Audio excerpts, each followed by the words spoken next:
One, two, three, four. I love all my friends. I love all my friends. I'm parking the car, turning off the lights.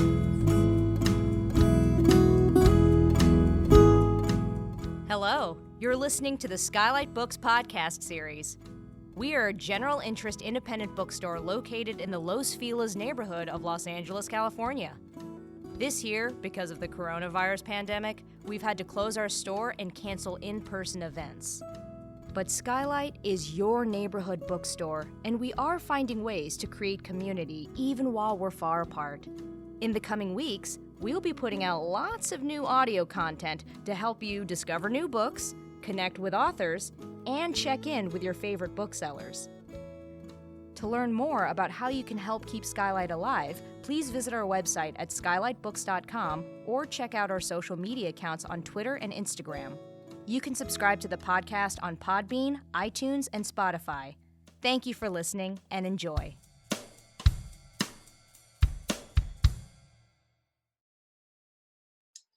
Hello, everyone, and welcome back to the Handsell segment of the Skylight Books podcast. I am your host and podcast producer, Nick Kowaleski, joined as always by my co-host, Maddie, Gobbo, events manager.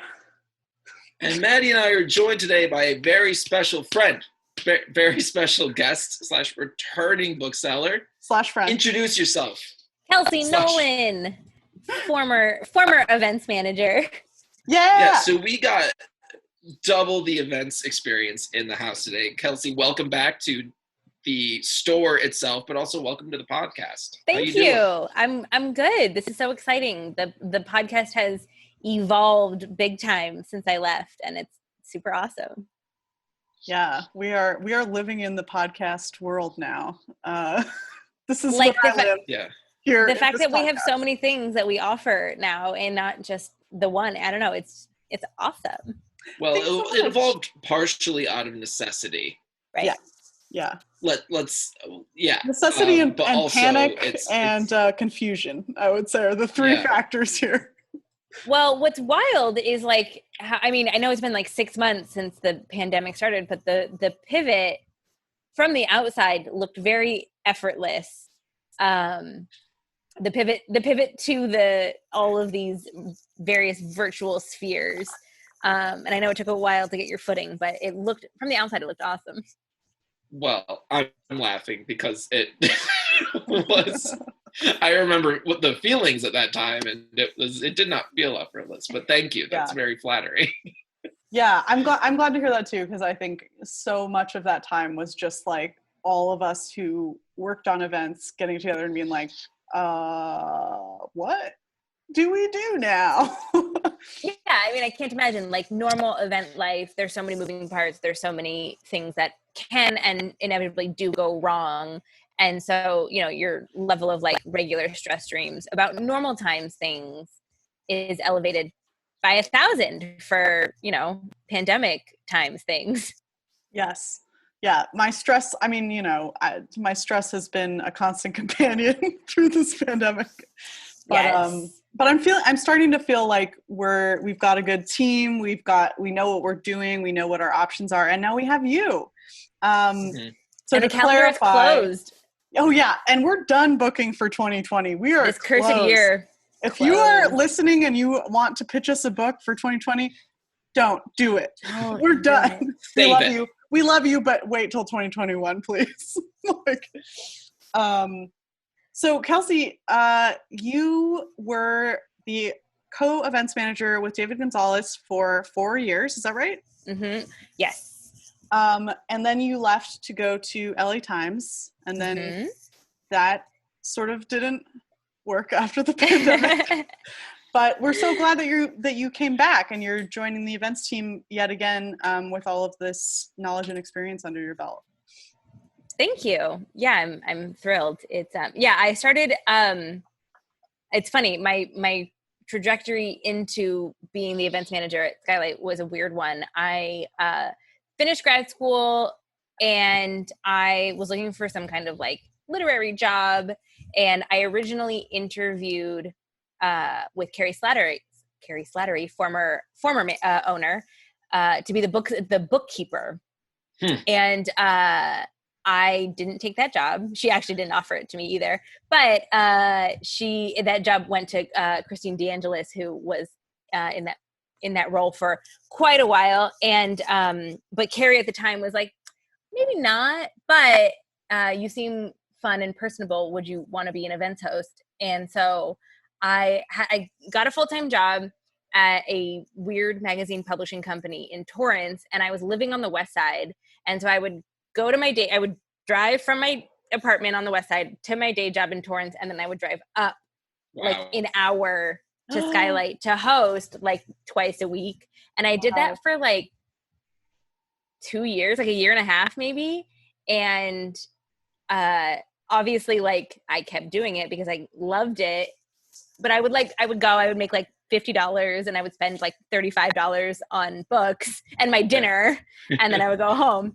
And so I was like, well, this isn't sustainable. So I was like, I feel like this events job, the actual like planning of it, is really dope. And so I kind of whispered to Mary that I was gunning for her job. And she was like, well, funny you should mention it. Like, Carrie's retiring and I'm going to take over as general manager, which means there's going to be an opening in the events job. David was already here, and I kind of just slid right in. So I didn't really have any book selling experience, but they were like, nah, it doesn't matter as much. And they let me in, and I was there, almost 5 years, and it was the very best. I loved it so much.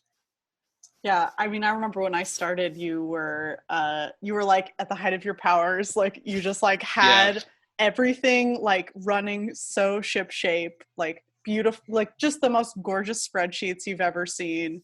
All the events were like a well-oiled machine. I felt like really taken care of. I remember you always checked in with me before every event I hosted, and I like really needed that because I was so nervous. And you were just like the model of the best events manager, and I've like definitely tried to kind of like continue on your legacy. Well, you were very cool. Like, you didn't see, first of all, you never seemed nervous, but also you would come to every event that you hosted somehow like matching the book cover, like your outfit. I used to do that, outfit, or like your vibe. Like, you would somehow, I don't know, like you cared so much, and it was so nice. Like, it was so, I don't know, it was like really encouraging. I never worried about you. And then of course, when it came time for the role to be passed on, it was so obvious. Like, do we pick the person who is dressed like a book, or do we not? Like, what are our choices here? That was my plan all along. Just continue dressing like a book until someone gives me a full-time job. Nailed it. No notes. That's like the epitome of subliminal messaging. It's just like, this is the dedication, is that I will match the book every day. And that's notice. You get notice doing things like that. Incredible. Well, I really have let that whole thing fall off. I do not dress up like book covers anymore. I should, though. I really should get back. Well, I mean, whatever. You're at your home now. Are you even wearing pants? Is anyone wearing pants? I am not wearing pants right now. I'm wearing a dress. I'm wearing a dress, to be clear. Nothing matters in 2020. So we're all having a great day today, right? Like, everybody's having like a really good day. It's October 2nd. Yeah, I'm looking at Twitter, and it keeps getting better. Tell us, Mick. You're our live feed right now. Okay, so White House economic advisor Larry Kudlow says Trump has a, quote, very moderate case, I'd quote, of coronavirus. Ooh, moderate. Someone mentioned that it was like listening to the White House give updates on his status is like listening to like the New York Mets give updates on their season. It's just like it starts off bad and it's just getting progressively worse. And there's no way that they can sugarcoat it after a certain point, right? Like, right. When you get rushed to a military hospital for a few days stay, like I'm getting like super like, Kim Jong-un vibes a little bit. Mhm, Yeah. mhm. I just wonder if they're going to tell us if he actually dies. Like, are they going I to know, like, tell are us they right gonna- away? Are they going to try and make it through the election? Like, Oh Weekend at yeah, Bernie's? no, they've got it. They've got to pivot to Pence. They've just got to do a hard pivot to Pence if that happens. I mean, okay, so that was obviously what the move should have been with RBG is like Weekend at Bernie's it for the next, 35 days and not tell anyone. And so, are they going to take note, and is the GOP going to do that? But I was reading about what happens if one of the candidates dies during the election. Okay, yeah, actually, tell me because I was. Yeah, wondering stressing myself. about it. So apparently it's up to that candidate's party to put a new name on the ticket. But because we're already into the election, so it's up to the states to approve that candidate. And because we're already into the election where people are, or where states are already mailing ballots, like probably 30 of the 50 states wouldn't even have that new name on it. Mhm. And a million So- people have already voted. I mean, early Yeah. voting's already Yeah. started. So Yeah. So too I late. think that if Trump dies, then, the GOP's maybe a little fucked. Like Pence Well- would live out the rest of the year, and then Yeah, I was gonna say that if that's true, wouldn't all those votes just go to Pence? Wouldn't that ticket stay the same? It would just get counted towards a Pence presidency, that's an interesting question. I don't know. like because he's already on the ticket. Wouldn't that be their best move instead of like making it like Trump Pence, like keep it Trump Pence, and then like obviously be like, well, one of them died, so Yeah. the other Well, one's gonna and- Too be. bad Mike Pence does not have a cult of personality in any way, like, or a personality at all. To begin with. But he will get the carryover from Trump. Like that's the Right, thing. of Like he course. doesn't I mean- need his own. He just No. But I yeah. do think that if Trump dies, that it's going to severely depress voter turnout on the right, like, because it is the party of Trump now. Like, Yeah, they don't like Pence. They'll just do it out of Yeah. I don't know. Yeah. obligation. I would hope We're you're really right, in but I uncharted think waters here. yeah, I just know that I just think of what is the angriest reaction? What is the most like the angriest and most petty reaction you can have as a Trump voter? And that is still like carry out his Yeah, vote dying. Yeah. vote for who, like whatever, dummy, like literal, like human dummy is standing in his path. Mm. Right, exactly. Yeah, because like that's what he would have wanted. Yeah. Like Yes, that it is exactly. like a really sick devotion, but it Yeah. I think You Twitter know. should be officially shut down. If Trump dies, like, that's the end of Twitter. That was its entire We can all just purpose pack it for in. existing. Like, yeah, everybody's No. logging off. Log off. you need like if this is the climax of Twitter, you need the fallout. You need like the act 5 sort of like denouement of like, I love an Irish we need to exit. know how- I would be totally down with it, just like shutting down the moment the final breath leaves his body. Twitter just vanishes completely. Yeah. From the It's just like internet. into the ether. you want it like The Sopranos. You want it just Yeah. like cut to black. Well, and then we'd all be free. I mean, what would we Yeah. do? Could with you ourselves? imagine? I'd imagine we all like dissolve into like sea foam, like the Little Mermaid. Yeah. Like that's Yeah. it. That's how I want it. We're like 70% opaque. Like our bodies are just like low key disintegrating. Like all the toxins from like Twitter and the world and just Trumpism just like leaving our bodies simultaneously, and it Yeah, and then we It just will- we ascend. transcend. Yeah, Yeah. exactly. I will say that I've been trying really hard for my own mental health to not be on Twitter. Like, and I'm not even kidding. In the last like 5 days, I've been like, wow, this feels really good. Like I'm writing a little bit more, et cetera, et cetera. And then yesterday happened and I just glee scrolled. I cannot believe it. That's Last night made all the misery of Twitter worth it. And yes. Yeah. Well, that's what Maddie and I were talking about. Like it's the whole world has been building to this moment. Twitter's, 10-year, 12-year career has been building to this moment. And I think Maddie's right. Like if he dies, then it's time to pack it in. It's not going to get any better than this. Yeah, exactly. Just like a man who owed his entire hate-filled existence to Twitter. Yeah, just it. Wild. This is what I was saying before we got on, is that poetic justice does not exist in such pure forms. It doesn't. And yet here I am, Hoping. there's, despite my better judgment, like maybe it'll happen, maybe that'll happen. And as writers, it's too neat of an ending. Yeah. It's too, like, if someone were to write this story, an editor would look at this and be like, it's too on the nose, it's too unbelievable, do better. Like really, like it turned out this neat that like the pandemic that he was calling a hoax and really downplaying, that was going to be his demise, and he was going to do one last tweet that he got it before he expired. Like, come on, like give me some sort of nuance. It's like a bad 80s like action movie where the villain is too awful. Yeah. But it's always been that with him. I mean, he's been a cartoonish figure his entire existence.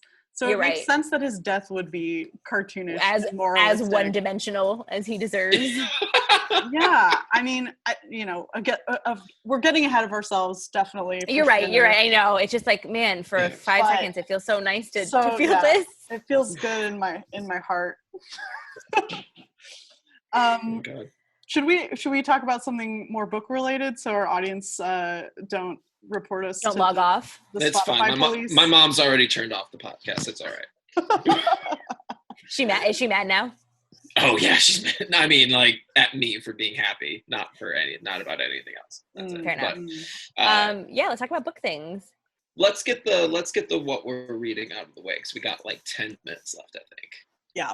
Yeah. All right. What are Kelsey, as the guest, what are you reading right now? Let's see. I am actively listening to The Vanishing Half, the Britt Bennett, which is amazing. It's I'm reading it for my book club, and it's just like it feels like a really nice narrative novel. Like I feel like I've read so many weirdly structured novels recently that also were like really fun to read, but this is so like an organic traditional novel, and it feels really good. And what else? I just finished Joan Didion's Year of Magical Thinking, which is devastating. Disclaimer for some sad news. My dad died like 3 months ago, and so I've been reading a lot of grief books. And when I tell people that I was reading that book, everyone was like, "Oh, like, you know," and I'm like, "You guys, nobody's read this book in 2020. It's not as devastating as you remember it, because 2020, like the world feels so much worse than the last time you read this book. So it actually doesn't feel as bad as all that." Does that make sense? That's interesting, actually. Like our own bar for like the standards of misery has changed. Yes. So, wow, experiencing that doesn't feel as jarring as it used to. Wow. Yes. Like, and I recommend anything that people say is like deeply depressing. I recommend maybe giving a try now, because you're like, what else you got? 2020. I also think Didion has like that dry humor that does come through. So it's not all like, heavy emotions. Like there's some leavening in there too. Yeah. And of course, like in true, just literary giant Joan Didion style, like she wrote a book all about grief that was somehow totally unsentimental or like weepy. Like, how the fuck, Joan? Are you this good? It's not fair. I just at some point in my life want to look as good in sunglasses as she does. Like that's like my number one. Well, you need a cigarette. I mean, that's the half the battle. Important prop. True. Yeah. So that's what I'm digging into at the moment. Nice. Maddie, what about you? I'm so not reading right now still. Like it's been like hard. It's been like 4 weeks. Like every time Nick's like, "What are you reading?" I'm like, "I hate books. I'm not into books anymore." What's the point? You do a roller coaster. You do that, and then you get super into like a book for like a week or like however long it takes. You're right. I am reading some weird old books that I have. Like before I was a new bookseller, my favorite thing to do was to collect like esoterica and like weird sort of like conspiracy theory books and aliens and stuff. So I have a book that I've been reading to help me go to sleep that's called Psychic Animals. And it's just stories of animals being awesome and having, you know, special powers, like dogs being able to sense the presence of a ghost in a room, or you know, horses predicting earthquakes, dolphins, you know, communicating telepathically, like all kinds of crazy shit. So I've just really enjoyed that because it feels like you know, humans aren't super intelligent right now, so I like reading about other kinds of animal intelligences. And also, kind of in confluence with this, I did watch the octopus documentary on Netflix that everybody was freaking out about. Yeah. How Wait. was that? Yeah. Okay, as a person who didn't spend any time on Twitter before yesterday, tell me about this. So it's called My Octopus Teacher, and it's about this man, this seemingly like quite lonely man who spends like an entire year diving in this one particular place in, I think he's in British Columbia somewhere. And he finds this octopus that lives in this area, and he becomes obsessed with the octopus, and they kind of develop a relationship. Like, she notices him, and they kind of like come to trust each other. So everybody on Twitter was freaking out because somebody made a tweet that was like, octopuses are erotic inherently, and obviously this guy had like a romantic relationship with this octopus, and then people were jumping on the original tweeter to be like, this is an insane thing to tweet. Anyway, it's like was one of those like insane like Twitter spirals where you like can't even really find what began the whole thing. But yeah, mostly people were like, that he's fucking the octopus. So my big question is, was he? Yeah, did he? He's not fucking the octopus. Okay. He's actually being very respectful in his observations of her, really not trying to interfere with her life in any way, just observing and kind of trying to learn about her kind of brand of intelligence. And he learns like some really fascinating things, like he learns about all these different methods of defense that she has, and you know, how she plans to deal with the various different predators that are always hunting her. And it's just fascinating. I mean, I had a moment at the Monterey Bay Aquarium last year with an octopus where I was like, this octopus is intelligent and sees me and is now your best friend? Is a sentient being. No, I was frightened. I was like disturbed by it. But then I was like, yeah, octopuses rule, but also like I'm scared of them. Yeah. Did David ever tell you that David Gonzalez, that he, as a person who eats all kinds of things and all kinds of animals, octopus is the one thing that he refuses to eat because he deems them too intelligent to be food? Oh, David. I know. Pure soul. That makes sense. I agree though. Like I have eaten octopus before, but I have not eaten it since that moment that I had. It saw you. Octopus. Yeah. And I was like, oh shit. Like, it knew. Okay. It knew. Yeah. So I'm just spending a lot of time like hanging out in the animal brain, I think. And that's feeling good to me. That sounds great. We don't deserve dogs. Like, they're too good for us. So what a nice place to be in. Extremely good. Mick, what are you reading? Well, I'm continuing Shane Bauer's American Prison, which everyone should still read. That's sort of a breakdown of the American like industrial prison complex through the eyes of a journalist who got a job as a security guard in a prison. Nice light read.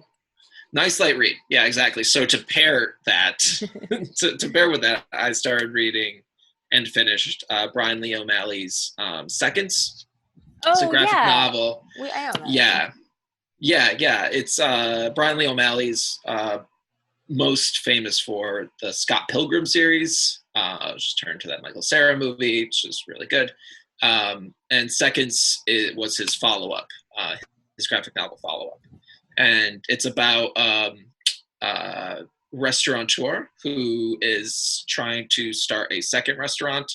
And she's dealing with some like personal drama in her life. And after like a pretty serious accident with one of her waitresses, she finds like a box in her house with like magic mushrooms. and instructions to like write down your regret, eat it, and everything will change, which happens. There's like a house spirit that gives her instructions, and it's great. It's like Cool. about people fucking up and like trying to go back and change it and realizing that like you really can't and probably shouldn't.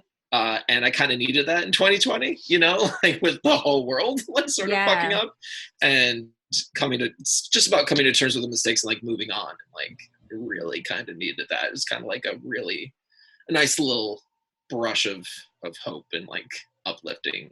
Palate cleanser. Exactly, yeah. And he kind of, you know, draws in sort of like a cartoony, whimsical style. So it really gets kind of surreal and creepy towards the end, which I'm also down with as well. So Fun. highly recommend Seconds, which is kind of like, I feel like doesn't get the respect it deserved coming off of Scott Pilgrim. So yeah. There's a show on Netflix that feels similar to that feeling.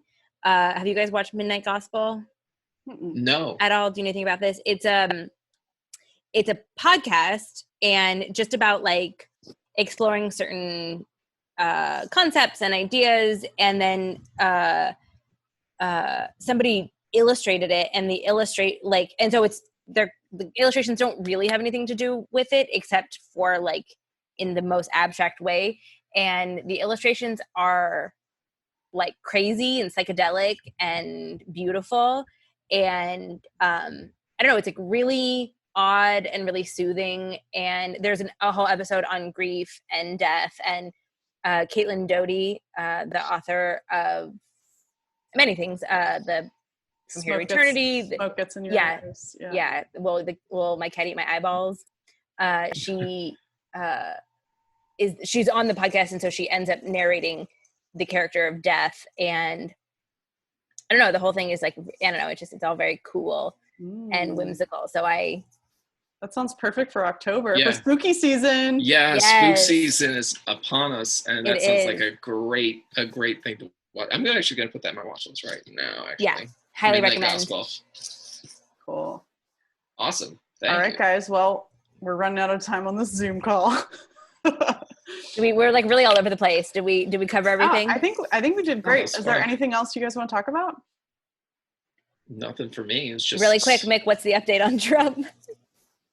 Anything else happened? Republican source to White House just now. This is spiraling out of control.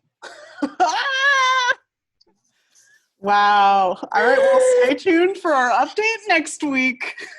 So much is going to happen in the next 7 days. Wow. I'm so excited for future us. Yeah. Well, we'll see. We're in for a treat. It's going to be a very eventful weekend. I'll say that. Yep. For sure. All right. Well, Kelsey. Lovely to see you guys. Yeah. Thank you for joining us. Welcome back. Everybody wear masks, as you know, as like our president. Wash your hands. Yeah. Yeah. That too. And, read books. Yeah. Those are all the things you have to do. Those are all the things. That's the checklist. You did it. It's very simple. Party on, guys. Party on. Oh, that's a good sign off. I like that. Thank you for listening to the Skylight Books podcast series. Please don't forget to visit our website at skylightbooks.com and make sure to follow us on Twitter and Instagram.